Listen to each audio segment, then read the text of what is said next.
Jerubaal, isto é, Gideão, e todos os homens que estavam com ele se levantaram de madrugada e foram acampar perto da fonte de Arode.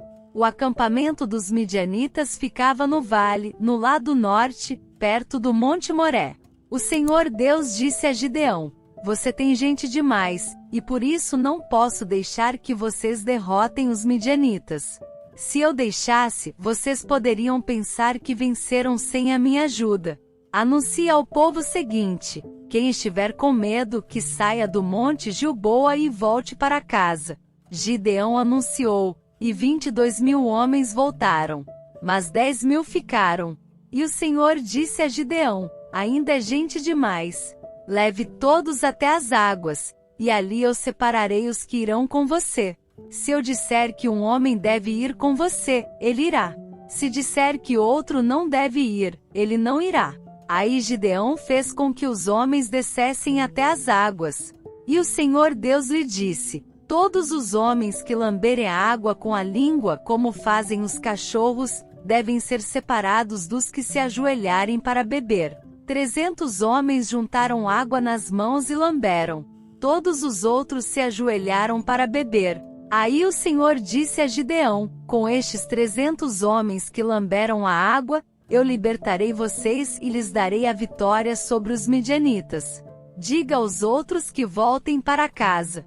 Então Gideão mandou todos os outros israelitas para casa, menos aqueles 300.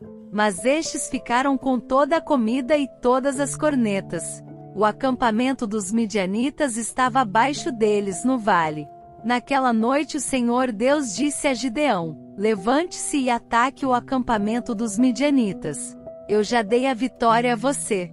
Mas se você estiver com medo de atacar, desça até o acampamento deles. Leve junto Purá, o seu ajudante. Você vai ouvir o que eles estão dizendo e então terá coragem para atacar o acampamento. Gideão e Purá desceram até bem perto do acampamento inimigo. Os midianitas, os amalequitas e os povos do deserto estavam espalhados no vale, como uma nuvem de gafanhotos. Eles e os seus camelôs eram tantos como os grãos de areia da praia do mar. Quando Gideão chegou, ouviu um homem contando o seu sonho a um amigo. Ele dizia: eu sonhei que um pão de cevada rolou para dentro do nosso acampamento. Veio e bateu numa barraca. Ela caiu, virou no avesso e ficou estendida no chão. O amigo respondeu: é a espada de Gideão, o israelita, o filho de Joás. Isso quer dizer que Deus entregou a ele o nosso povo e todo o nosso exército. Quando Gideão ouviu esse sonho e entendeu o que ele queria dizer, ajoelhou-se e adorou a Deus. Então voltou para o acampamento israelita e disse: levantem-se.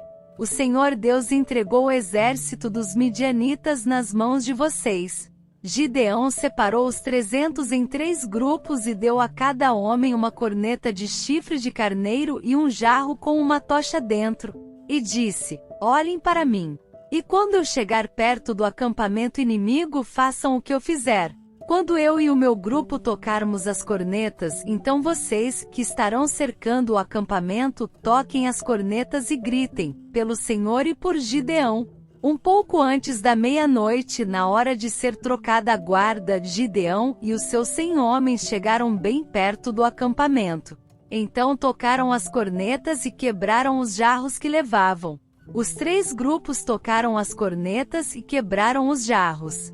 Eles seguravam a tocha na mão esquerda e a corneta na direita e gritavam: uma espada pelo Senhor e por Gideão. E cada um ficou parado no seu lugar em volta do acampamento. Então todo o exército inimigo fugiu gritando. Enquanto os 300 homens tocavam as cornetas, o Senhor Deus fez com que os homens do acampamento atacassem uns aos outros com as suas espadas. Eles fugiram na direção de Zererá e foram a Bet-Sita e até a divisa de Abel-Meolá, perto de Tabate. Então os homens das tribos de Naftali, de Asser e das 2 metades da tribo de Manassés foram chamados e perseguiram os medianitas. Gideão enviou mensageiros para dizerem a todos os que moravam na região montanhosa de Efraim: desçam e lutem contra os medianitas. Defendam o rio Jordão e os seus riachos até Bet-bara e não deixem os medianitas atravessarem. Então os homens de Efraim foram e defenderam o rio Jordão e os seus riachos até Bet-bara. Eles prenderam Oreb e Zeeb, os 2 chefes medianitas. Mataram Oreb na pedra de Oreb e mataram Zeeb no seu tanque de pisar uvas. Continuaram a perseguir os medianitas e levaram a cabeça de Oreb e a de Zeeb para Gideão, que estava a leste do rio Jordão.